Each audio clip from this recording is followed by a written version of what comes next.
Bismillahirrahmanirrahim. Assalamualaikum warahmatullahi wabarakatuh.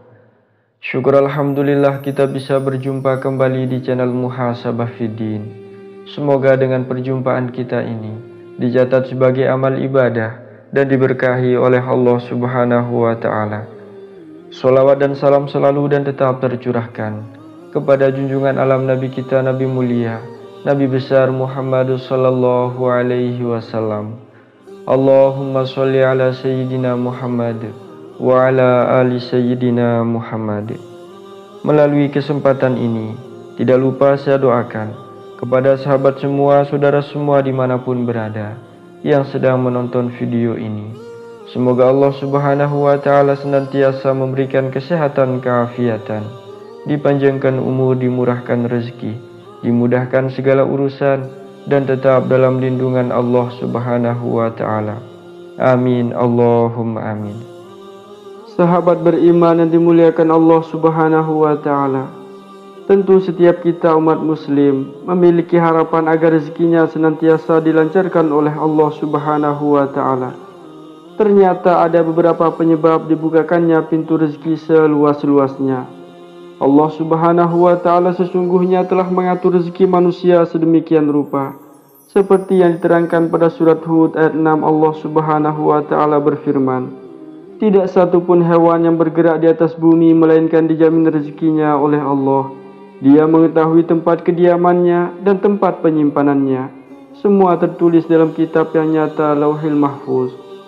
Meskipun demikian, kita manusia harus senantiasa berdoa dan berikhtiar untuk menggapai rezeki tersebut.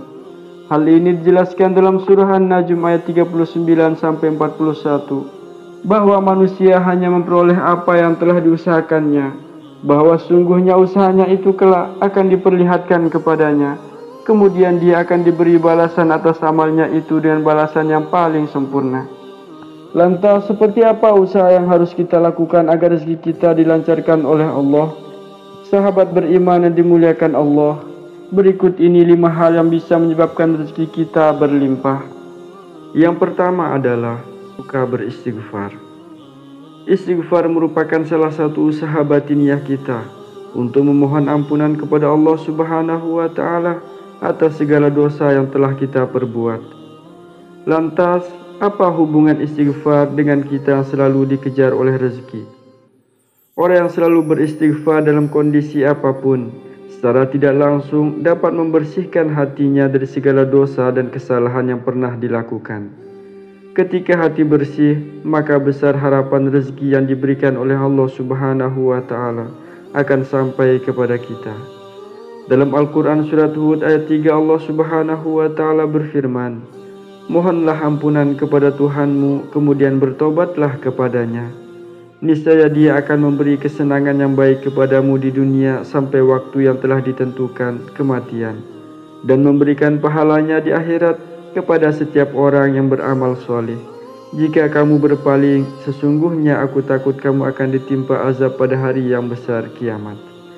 Oleh karena itulah, mari kita semua mulai membiasakan diri untuk terus beristighfar, supaya hati kita menjadi bersih dan kita bisa mendapatkan nikmat yang disiapkan oleh Allah Subhanahu wa ta'ala. Kedua adalah suka bersedekah. Seperti yang kita ketahui bahwa bersedekah merupakan hal yang terpuji, karena dengan memberikan sedikit harta dari penghasilan kita, secara tidak langsung kita telah membantu orang lain. Apabila kita bersedekah dengan ikhlas, maka Allah Subhanahu wa ta'ala akan mengganti berlipat-lipat, baik di dunia terlebih lagi di akhirat kelak.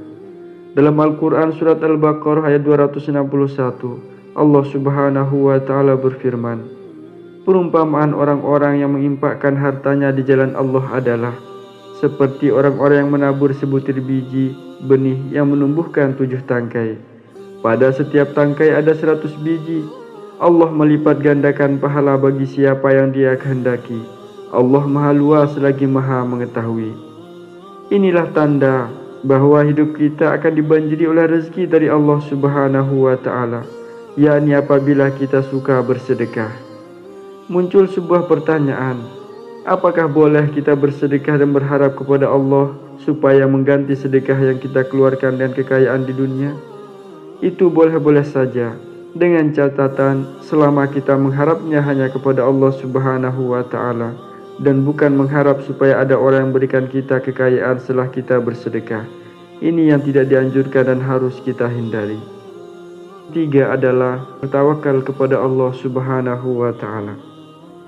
Secara bahasa, tawakal adalah berserah diri dan menyandarkan hati hanya kepada Allah.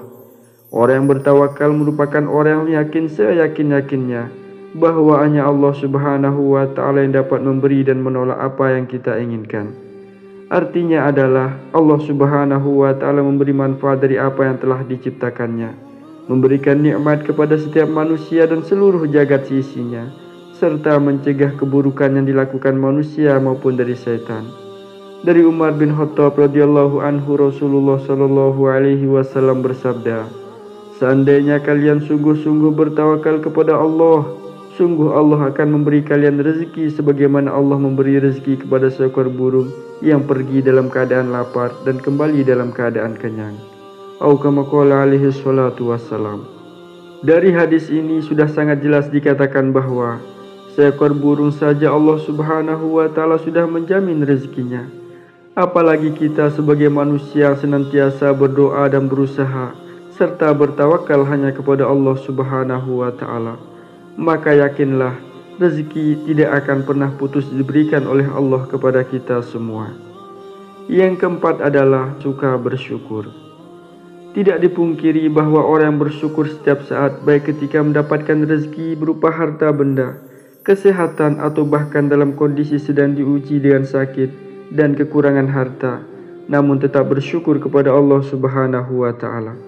Yakinlah bahwa Allah Subhanahu wa Ta'ala akan menambah nikmat kita dengan kuasa-Nya, akan mengangkat penyakit yang ada dalam diri kita. Dalam Al-Quran surat Ibrahim ayat 7, Allah Subhanahu wa Ta'ala berfirman, "Ingatlah ketika Tuhanmu memaklumkan, sesungguhnya jika kamu bersyukur, niscaya aku akan menambah nikmat kepadamu. Tetapi jika kamu mengingkari nikmatku, sesungguhnya azabku benar-benar sangat keras." Dari ayat ini telah jelas bahwa barang siapa yang sering mensyukuri nikmat yang diberikan oleh Allah Subhanahu wa Ta'ala, maka Allah akan menambah nikmat untuk kita. Akan tetapi sebaliknya, jika kita mengingkari nikmat yang diberikan oleh Allah, maka Allah akan mengazab orang-orang tersebut dengan azab yang sangat pedih.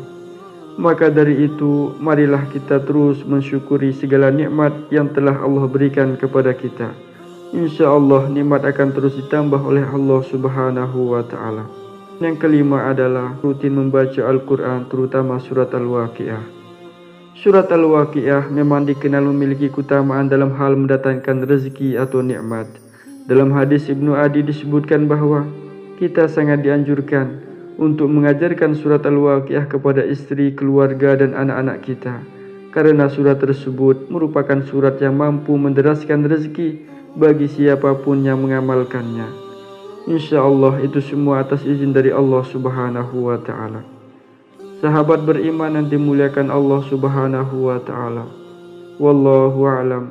Wassalamualaikum warahmatullahi wabarakatuh.